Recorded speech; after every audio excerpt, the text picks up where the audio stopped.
Hello and welcome back to another video, and today we have my top 5 meta decks for the April 2020 format. This is post Eternity Code, so this will be including all of the cards that come inside of that set. Before we get into the video, be sure to like, comment, and subscribe, and join my Discord, which I will leave the link to in the description, and let's get right into it. So first off, for our number 5 deck, we have Salamander. So Salamander is my number 5 spot for the April 2020 format because this deck, no matter how many hits it has, it keeps on like staying, and it has access to devastating cards like Salamander Roar and Salamander Rage, which pops cards, and Roar, which stops cards. And we have like access to Abyss Dweller, which stops a lot of decks for the graveyard effects. And then you have the deck is insanely consistent because of cards like Silent Mining, and you have still a Gazelle, which you can special summon and send any of them to grave, and then you will later add back the card that you sent to grave with Sunlight Wolf. The deck has amazing recursion, and it is a very, very good deck. Another thing that's good about this deck is that after the normal summon, the rest of your cards will just extend over it. So you do need your normal summon, but after that, you don't have to worry about anything.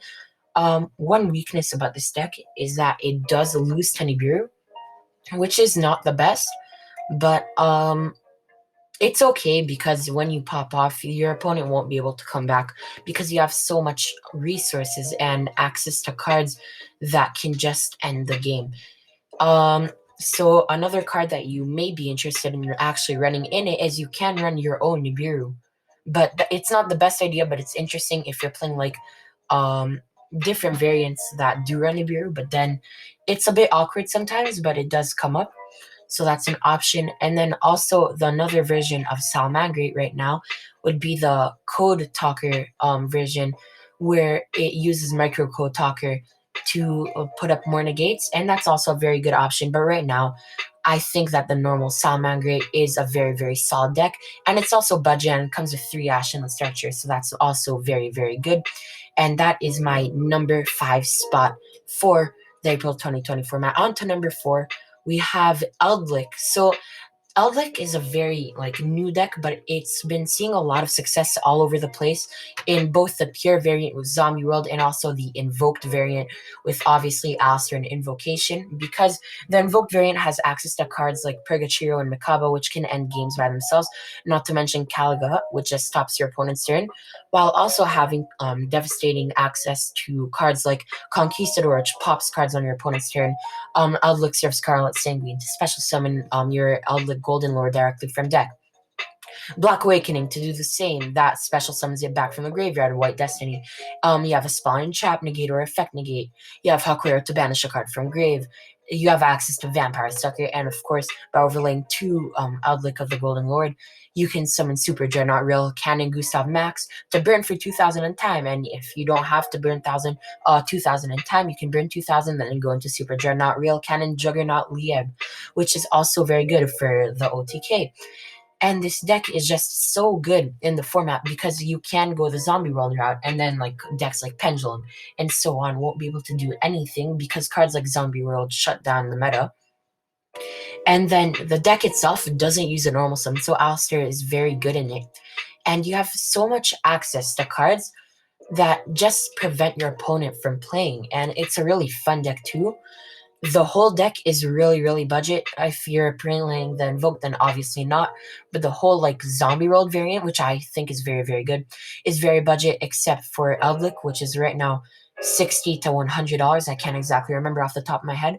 But then like Alec himself also, like you can discard itself and Spawn Trap from your hand to the graveyard, then target on a 1 card on the field, send it to the graveyard. And if you target your own cards, then they have graveyard effects. And then you can activate the second effect to send a spell or trap card you control, add it back to your hand, and special summon any zombie monster from your hand.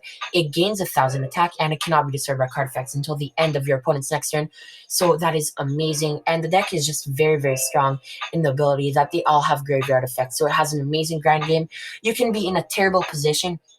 You can have 0 cards in hand, 0 cards on field. Your opponent has a full board, but you will have a loaded graveyard filled with effects that you have access to, and you will always come on top with this deck.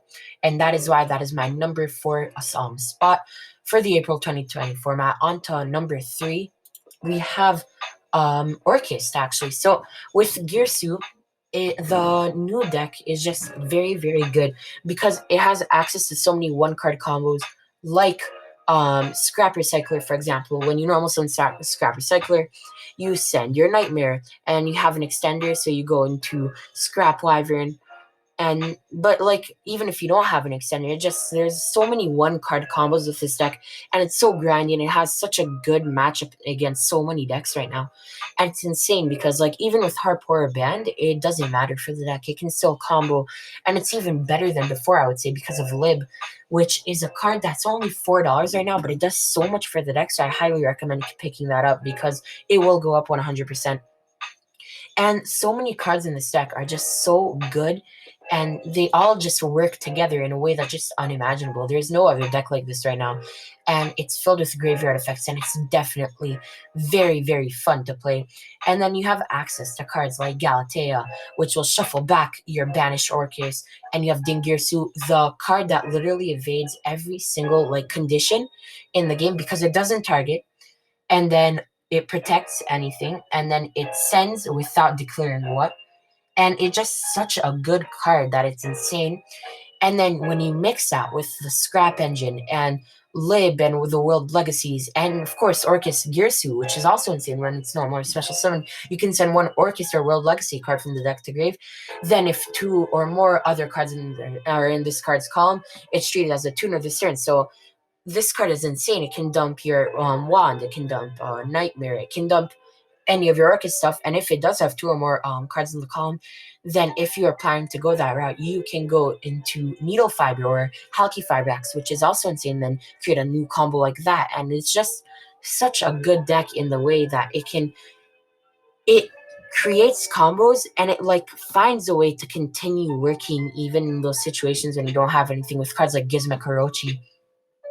And it's definitely a very grindy deck, and also a very powerful deck at the same time that can end games in a turn.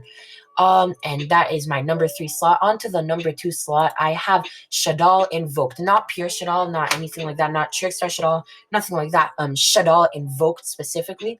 This deck is insane. It has access to nine fusion spells in the form of 3 Shadal Fusion, 3 Shadal Fusion, and 3 Invocation, along with searchers for it in the form of Aster the Invoker. And then you have all of your Shadal cards, which send cards from deck to grave, summon back, refresh your hand by drawing, pop, spell, and traps. Like, it's an amazing deck. And then, like, Wendy special summons from deck. And then Ariel, like, creates combos. And then you have cards like Winda, which basically make your opponent not able to play. So you can, like, set the Shadal Fusion, and then lets your opponent activates Magician Souls, change Shadal Fusion, special summon the Winda during your opponent's turn, and then your opponent passes because Souls was your one special summon. And the deck is just so good, and like so many cards in this deck are amazing. Like, people used to think that Caliga and the Windalock, the Calga Windalock, is the best part of the deck, but I can assure you that it 100% is not. You have so many plays with this deck. You can go first or second, but it's better first. But you can run cards like Gamma, and let's say you even do see the normal monster in your hand with Gamma, it's fine because they're extenders at the same time, because they're lights for Construct, and Construct's insane because it can not only on summon send a card from deck to graveyard, which is insane, but it can also attack and just destroy what it attacks into. So Construct is an instant out to half of this game's cards. Winda is an out to half of this game's deck. Makaba negates. Kaliga says no to everything. And Purgatrio is just GG. And then this deck is just so powerful, and it's definitely a very, very strong thing for the April 2020 format. And on to my number 1 spot, we have Go Adaemancipator. So Go Adaemancipator is a deck created by Cody Angelhoff, and Adaemancipator recently came out in Secret Slayers, and the deck is just insane because it has access to cards like Block Dragon, and Block Dragon is just like a ridiculous card that should get banned 100%, while also having access to cards like Appaloosa and Dragite, and then it can end on so many negates, and then it has the Adamantipator trap card that pops cards, and then the Gogo engine just boosts the consistency amazingly. Like the pure version is not consistent whatsoever, but when you throw in the Go cards, because they are all Earth Rocks, which is insane because it synergizes amazingly with the Adamantipator cards, the consistency skyrockets. And then you have Researcher, which is by far the best one out of Researcher, Analyzer, and Seeker, because basically what Researcher does is that if you control a rock monster except Adamantipator Researcher, you can special summon it from your hand, and then during your main phase you can excavate the top 5 cards of your deck, and if you do, you can special summon one excavated level 4 or lower non-tuner rock monster, and then place them back onto the bottom of the deck in any order. And what's so good about this card is that you can special summon back like Dragite or any of the gems, but in my opinion Dragite is the best by far. And then Dragite, its effect is if it's special summoned by the effect of an Adamantipator card, which would be Researcher, you can just draw a card, which is insane. And then if it's in your graveyard, you can target one water synchro monster you control or in your graveyard, return it into the extra deck, and if you do, place it onto the top of the deck, so you stack it for Seeker, Researcher, and Analyzer to mill, and then special summon back and draw another card. And your water synchro, if you're wondering what that is, you have Dragite, Adamantipator Resin Dragite, which basically during your main phase, you can also excavate the top 5 cards of your deck. And if you do, you can return cards your opponent controls to the hand up to the number of excavated rock monsters. And if you didn't notice already, your whole deck is rock monsters. So you're basically going to be bouncing 5 cards. So it's basically like a Brio, just better, and it's really, really good. It's an insane card. And then you have Appaloosa and IP and so many cards that just provide a stable board, that this is definitely an insane deck with high representation, and that is why it is my number 1 spot for the April 2020 meta. And thank you so much for watching. Be sure to like, comment, and subscribe, and remember to join my Discord. I will leave the link in the description, and I'll see you in the next video. Peace.